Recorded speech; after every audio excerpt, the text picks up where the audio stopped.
ये लड़का जो पकौड़े की दुकान चला रहा है, क्या लगता है वो मेहनत करके आखिर कितना अमीर बन सकता है? शायद ये आगे चलकर एक बड़ा सा रेस्टोरेंट खोल ले, या हो सकता है कि पैसे कमाकर एक बड़ा 2 मंजिला मकान बना ले। इससे ज्यादा क्या ही कर लेगा ये, है ना? आप भी शायद यही सोच रहे होंगे। लेकिन दोस्तों, यही वो लड़का है जो आगे चलकर पूरे भारत का सबसे अमीर आदमी बना। नाम है धीरूभाई अंबानी। तो आखिर कैसे एक पकौड़े बेचने वाले इस गरीब लड़के ने 75,000 करोड़ रुपए के टर्नओवर वाली कंपनी बनाई? आज के इस वीडियो में हम इन डेप्थ स्टोरी जानने वाले हैं। हाँ, हो सकता है कि ये वीडियो हमारे चैनल पर अपलोड होने वाले जनरल वीडियो से थोड़ी बड़ी हो, लेकिन मैं 100% दावे के साथ कह सकता हूँ कि अगर आपने इस वीडियो को पूरा देख लिया तो फिर ये आपकी लाइफ में जरूर बदलाव लेकर आएगा। तो दोस्तों, इस कहानी की शुरुआत होती है 28 दिसंबर 1932 से, जब गुजरात के चोरवाड़ गांव के एक मिडिल क्लास फैमिली में धीरजलाल हीरालाल अंबानी का जन्म हुआ था। और यही साधारण सा दिखने वाला लड़का आगे चलकर धीरूभाई अंबानी के नाम से फेमस हुआ। इनके पिता हीराचंद गोवर्धन भाई अंबानी गांव के ही स्कूल में बच्चों को पढ़ाने का काम करते थे। और कुछ इसी तरह से जब धीरूभाई अंबानी 5 साल के हुए, तब उनका एडमिशन बहादुर खानजी स्कूल में करा दिया गया। हालांकि धीरूभाई अंबानी को पढ़ाई लिखाई से कोई खास लगाव नहीं था, फिर भी पिता के डर से न चाहते हुए भी उन्हें स्कूल जाना ही पड़ता था। अब क्योंकि हीराचंद जी के कुल 5 बच्चे थे और जैसे जैसे वो बड़े हो रहे थे, उन्हें स्कूल की सैलरी से घर चलाने में काफी प्रॉब्लम होने लगी थी।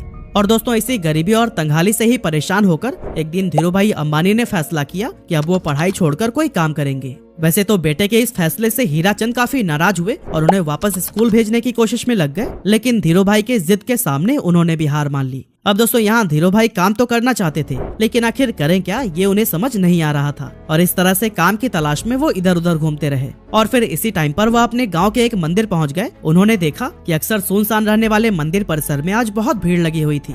जब पता किया तो मालूम पड़ा कि यह भीड़ हर साल फरवरी के महीने में किसी प्राचीन मान्यता की वजह से लगती है। अब इतनी बड़ी संख्या में श्रद्धालुओं को देखकर धीरूभाई ने सोचा कि यहाँ खड़े खड़े इन लोगों को भूख तो लगती ही होगी, क्यों ना इस मौके का फायदा उठाकर यहाँ पकौड़े बेचे जाएं। और दोस्तों, अभी तक धीरूभाई को उनके पिता की तरफ से जो भी थोड़ी बहुत पॉकेट मनी मिलती थी, वो उसे एक गुल्लक में जमा कर देते थे। लेकिन अब उस गुल्लक को तोड़ने का समय आ चुका था। उन्होंने बिना किसी देरी के गुल्लक तोड़कर पैसे निकाला, उससे ठेला खरीदा और मंदिर के पास ही पकौड़े बेचने लगे। अब दोस्तों, इस धंधे से उन्हें शुरुआत में तो बहुत प्रॉफिट हुआ, लेकिन कुछ समय के बाद जब श्रद्धालुओं की संख्या कम होने लगी तो फिर उनकी आमदनी भी लगभग न के बराबर रह गई। ऐसे में उन्हें लगा कि अब यहाँ पर समय बर्बाद करने से कोई फायदा नहीं, इसीलिए उन्होंने अपना ठेला बेच दिया और सारे पैसों को बैंक में जमा करा दिया। आगे चलकर वो फिर से किसी काम की तलाश में लग गए और फिर उस दौरान उन्होंने देखा कि बहुत सारे लोग यमन में काम करने के लिए जा रहे हैं और आज से पहले जो भी वहाँ पर गए थे उनकी फाइनेंशियल कंडीशन काफी बेटर हो गई थी। लेकिन इसके पीछे की वजह क्या थी, इसका जवाब ढूंढने पर धीरूभाई अंबानी को पता चला कि यमन में इंडिया से कई गुना ज्यादा पैसा बनता है। इसीलिए धीरूभाई अंबानी 1950 के दौरान महज 17 साल की उम्र में अपने बड़े भाई रमणिक लाल के पास में यमन चले गए। वहाँ पहुँचने के बाद से रमणिक लाल ने एबीसी कंपनी के पेट्रोल पंप पर धीरूभाई अंबानी को काम दिला दिया और यहाँ काम करते हुए उनकी सैलरी 300 रुपए हर महीने की थी। अब दोस्तों, इस पेट्रोल पंप पर काम करते टाइम धीरूभाई अंबानी लोगों को कई अलग अलग प्रमोशनल मेथड से इनकरेज करते थे कि वो ज्यादा से ज्यादा पैसों का पेट्रोल डलवाएं। अब दोस्तों, उनके ऐसा करने की वजह से पेट्रोल पंप का रेवेन्यू काफी ज्यादा बढ़ गया और उनके काम से खुश होकर उन्हें पेट्रोल पंप का मैनेजर बना दिया गया। अब क्योंकि प्रमोशन होने की वजह से पेट्रोल पंप पर काम करने के बाद भी धीरूभाई के पास काफी टाइम बच जाता था, तो ऐसे में उन्होंने सोचा कि इस खाली टाइम में क्यों ना एक जॉब कर ली जाए। और फिर ऐसा सोचकर वो एक जगह पर क्लर्क के तौर पर भी काम करने लगे। अब दोस्तों, हम इंडियन दुनिया के किसी भी कोने में क्यों ना चले जाएं, पर अपनी चाय की आदत को नहीं बदल सकते। और धीरूभाई को भी चाय पीना बहुत पसंद था। अब वैसे तो इसके लिए उनके पास 2 ऑप्शंस थे, या तो वो रोड साइड पर 10 पैसे की चाय पिए या फिर किसी 5 स्टार होटल में 1 रुपए की। लेकिन यहाँ पर धीरूभाई ने 1 रुपए वाली चाय को ही चुना, ताकि वो चाय की चुस्कियां लेते लेते आसपास के अमीर लोगों की बातों को सुनकर ये जान सकें कि आखिर वो ऐसा क्या करते हैं कि वो इतने अमीर हैं।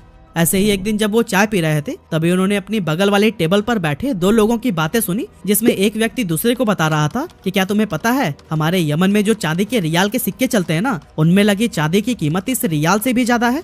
यानी कि 100 रुपए के सिक्कों में 110 रुपए की चांदी है। अगर कोई इसे पिघलाकर निकाल ले तो फिर उसके पास पैसे ही पैसे होंगे। अब वैसे तो ये अमीर लोग इस बात को बस मजाक मजाक में कर रहे थे, लेकिन धीरूभाई ने इसे सीरियसली ले लिया। उन्होंने एक मशीन खरीदी और फिर लाखों की संख्या में सिक्कों को पिघलाना शुरू कर दिया। जैसे जैसे धीरूभाई का यह काम आगे बढ़ा, मार्केट में सिक्कों की कमी होने लगी और गवर्नमेंट भी इस बात से परेशान थी कि आखिर ये सिक्के जा कहाँ रहे हैं। और दोस्तों जब गवर्नमेंट ने इस बात की जांच के लिए इन्वेस्टिगेशन टीम बनाई तब धीरूभाई अंबानी का नाम सामने आया। हालांकि जब तक पुलिस उनके ठिकाने पर पहुंचती धीरूभाई सारे पैसे इकट्ठा करके वहां से इंडिया निकल चुके थे।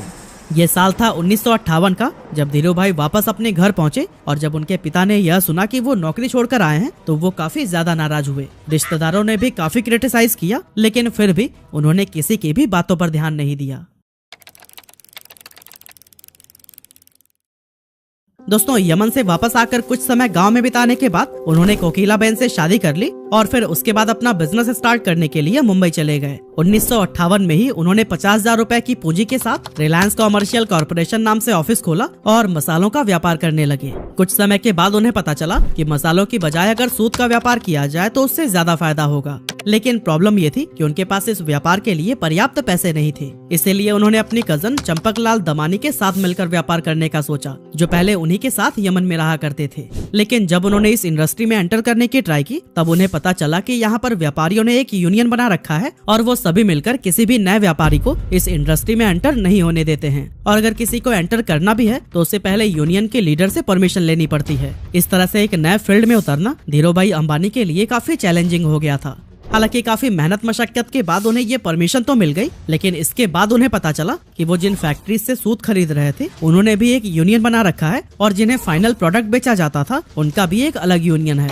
इस तरह से ये सभी मिलकर इन बीच के ही व्यापारियों को लूट रहे थे, क्योंकि एक तो फैक्ट्री वाले सूत महंगे में सेल कर रहे थे और दूसरी तरफ खरीदार उसे सस्ते में ले रहे थे। बीच में नुकसान हो रहा था धीरूभाई और उनके जैसे कई सारे व्यापारियों का। ये सब देखने के बाद धीरूभाई ने एक बहुत बड़ा स्टेप लिया और अपने यूनियन के सभी मेंबर्स को इकट्ठा करके यह डिसाइड किया कि हम सब फैक्ट्री से सस्ते में माल उठाएंगे और महंगे में बेचेंगे ताकि हमें भी अपने हक का पूरा प्रॉफिट मिल सके। हालांकि ऐसा करने पर मुंबई के कई बड़े व्यापारी नाराज हो गए और इसीलिए उन्होंने एक आईएएस ऑफिसर को पैसे खिलाकर उस जगह पर ताला लगवा दिया जहां पर खरीदारी के लिए बोली लगाई जाती थी। लेकिन दोस्तों धीरूभाई अंबानी का दिमाग भी किसी से कम थोड़ी था। उन्होंने जब गोदाम में ताला लगा देखा तो अपना विरोध जताने के लिए यूनियन के मेंबर्स के साथ मिलकर अपना सारा माल उसी आईएएस ऑफिसर के घर के सामने रखवा दिया। अब कुछ ही घंटों में उस आईएएस ऑफिसर के घर पर बड़े ऑफिशियल्स आने वाले थे और अगर वो घर के सामने बिखरी हुई बोरियों को देख लेते तो फिर उन्हें आईएएस के हरकतों का पता लग जाता। इसी वजह से अपनी नौकरी को बचाने के लिए कुछ ही मिनटों के अंदर उस आईएएस ऑफिसर ने ताला खुलवा दिया और धीरूभाई समेत उन सभी व्यापारियों का कारोबार फिर से चल पड़ा। अब दोस्तों इसके कुछ साल के बाद तक तो सब कुछ सही चल रहा था, लेकिन फिर चंपकलाल दमानी और धीरूभाई अंबानी के बीच में डिस्प्यूट होने लगी। असल में दोनों का बिजनेस माइंडसेट बहुत ज्यादा अलग अलग था, इसलिए 1965 में चंपकलाल दमानी ने पार्टनरशिप खत्म करने की सोची और फिर दोनों अलग हो गए। 1966 में धीरूभाई अंबानी ने गुजरात के नरोदा में टेक्सटाइल मिल शुरू की और फिर यहाँ से उन्होंने कभी भी पीछे मुड़कर नहीं देखा। उसी दौरान सरकार रिप्लेनिशमेंट लाइसेंस लेकर आई, जिसके तहत व्यापारी बाहर के देशों से सस्ते फैब्रिक मंगा सकते थे, लेकिन शर्त ये थी कि उससे कुछ नया बनाकर वापस से दूसरे देश में एक्सपोर्ट करना होगा। यहाँ पर धीरूभाई अंबानी ने चालाकी दिखाते हुए अपनी सारी सेविंग से विदेशी फैब्रिक खरीद लिया और फिर उससे तरह तरह के आउटफिट्स जैसे कि टी शर्ट, शॉल और शॉर्ट्स बनाने लगी। इस नए कारोबार के लिए ब्रांड नेम रखा गया था विमल, जो कि उनके बड़े भाई रमणीकलाल अंबानी के बेटे विमल अंबानी के नाम पर रखा गया था। अब मशीनें लग चुकी थी, कपड़ों का प्रोडक्शन भी भारी मात्रा में कर लिया गया था, लेकिन उन्हें बाजार में उतरने से रोकने के लिए दूसरे टेक्सटाइल मालिकों ने एक चाल चली।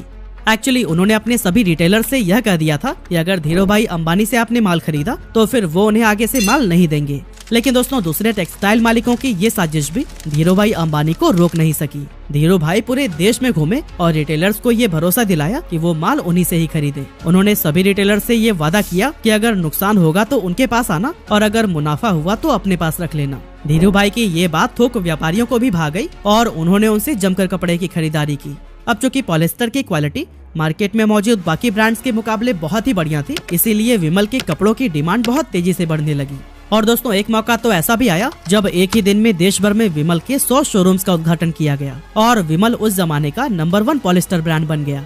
इसके अलावा वर्ल्ड बैंक की टीम ने जब धीरूभाई के नरोदा स्थित कपड़ा मिल का इंस्पेक्शन किया तो फिर उन्होंने इसे इंडिया का बेस्ट टेक्सटाइल मिल कहा। साथ ही यहाँ पर बने हुए कपड़े डेवलप्ड कंट्री के स्टैंडर्ड्स पर भी एक्सीलेंट साबित हुए। लेकिन दोस्तों ये सफर धीरूभाई अंबानी के लिए इतना आसान नहीं था, क्योंकि जब इनके कॉम्पिटिटर्स को ये पता चला कि धीरूभाई अंबानी रिप्लेनिशमेंट का गलत फायदा उठा रहे हैं, तब उन्होंने धीरूभाई अंबानी पर केस कर दिया। इसके बाद से धीरूभाई अंबानी ने ये सफाई दी कि शर्तों में ये कहाँ लिखा गया है कि बाहर के देशों से माल मंगाकर 100% प्रोडक्ट को ही एक्सपोर्ट कर देना है। असल में धीरूभाई अंबानी विदेशी फैब्रिक से बनाए गए कपड़ों में से कुछ हिस्सा फॉरेन मार्केट के लिए रवाना कर देते थे और फिर बाकी का डोमेस्टिक के लिए रख लेते थे। और दोस्तों उनकी इस स्ट्रैटेजी से उनके बिजनेस को काफी प्रॉफिट भी हुआ। साथ ही विमल देश सहित विदेशों में भी अपनी अच्छी पहचान बनाने में कामयाब हो गया। इस एरिया में मिली सफलता के बाद धीरूभाई अंबानी ने धीरे धीरे कई और भी दूसरे सेक्टर्स में अपने बिजनेस को एक्सपेंड करना शुरू कर दिया।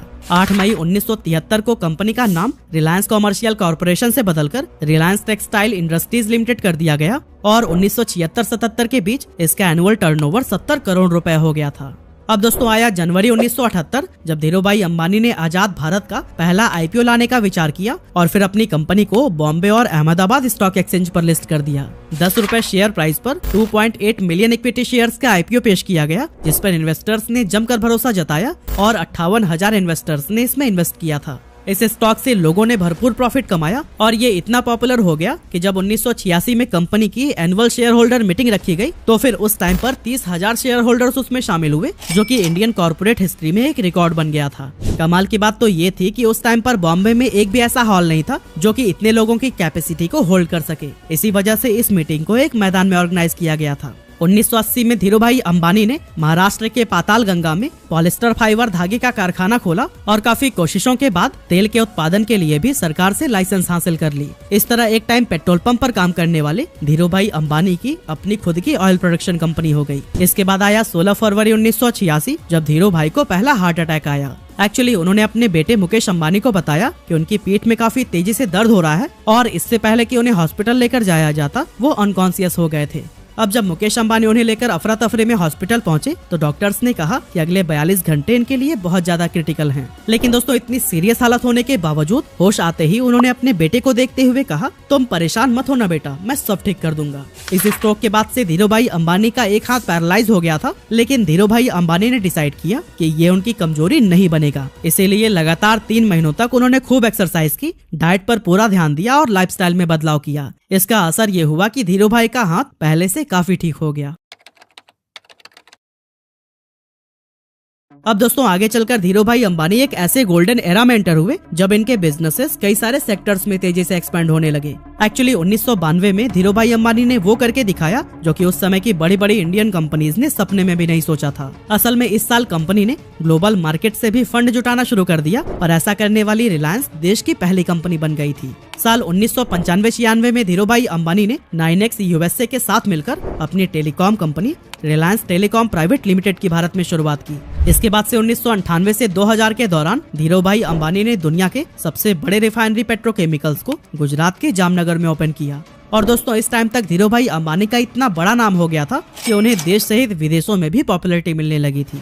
ये पॉपुलैरिटी तब और भी इंक्रीज हो गई जब साल 1996, 98 और 2000 यानी कि 3 साल उन्हें एशिया वीक मैगजीन ने power 50 most powerful people in Asia की लिस्ट में शामिल किया था। ये इंडिया के लिए बहुत ही गर्व की बात थी और इससे भारत के पोटेंशियल्स के बारे में बाकी के देशों को भी अंदाजा होने लगा था। इतना ही नहीं, 15 जून 1998 को धीरूभाई अंबानी पहले इंडियन बने जिन्हें बेहतरीन लीडरशिप के लिए the Wharton school university of Pennsylvania की तरफ से डीन्स मेडल से नवाजा गया था। इसके अलावा 1999 में धीरूभाई अंबानी को बिजनेसमैन ऑफ द ईयर के अवार्ड से भी सम्मानित किया गया और 2001 में द इकोनॉमिक टाइम्स ने इन्हें लाइफ टाइम अचीवमेंट का अवार्ड दिया। और दोस्तों कहते हैं कि ये सब अवार्ड और सम्मान भले ही सिर्फ धीरूभाई अंबानी को मिले, लेकिन उनकी इस सफलता के पीछे उनकी वाइफ कोकिलाबेन का भी पूरा हाथ था। एक्चुअली जब धीरूभाई अंबानी मुंबई शिफ्ट हुए थे तब उन्होंने कोकिलाबेन को इंग्लिश सीखने के लिए कहा था ताकि व्यापार में वो भी उनकी मदद कर सके। इसके अलावा धीरूभाई अंबानी जब भी कोई नया काम शुरू करने जाते थे तो फिर उस पर कोकिलाबेन का विचार जरूर मांगते थे। और दोस्तों इसी तरह के सपोर्ट और मेहनत का ही नतीजा है कि मसाले और पॉलिस्टर बेचने से शुरुआत करने वाले धीरूभाई अंबानी साल 2000 तक देश के सबसे अमीर लोगों में शुमार हो चुके थे। उन्होंने 350 स्क्वायर फीट के कमरे से अपने बिजनेस की शुरुआत की थी और फिर देखते ही देखते रिलायंस देश की टॉप कंपनीज में गिनी जाने लगी। कहा जाता है कि अपने सपने को पूरा करने के लिए अंबानी बेहद डिसिप्लिन्ड लाइफ जीते थे। उन्होंने अपने काम करने के घंटे भी तय कर रखे थे और कभी भी 10 घंटे से ज्यादा काम नहीं करते थे।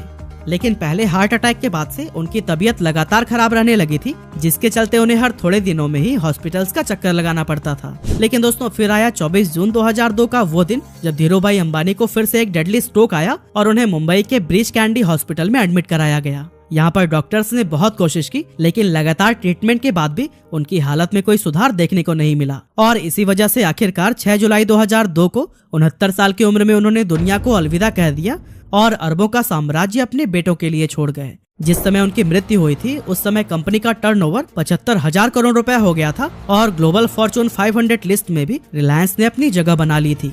कमाल की बात तो यह है कि इतनी दौलत और शोहरत हासिल करने के बाद भी उन्होंने एक बहुत ही साधारण जीवन जिया और अपनी रूट्स को कभी नहीं भूले। एक मामूली से पकौड़े बेचने वाले के लिए जीरो से शुरुआत करके कई पीढ़ियों तक चलने वाला एक साम्राज्य खड़ा करना ऑलमोस्ट इम्पॉसिबल था, लेकिन धीरूभाई अंबानी ने यह काम करके दिखा दिया।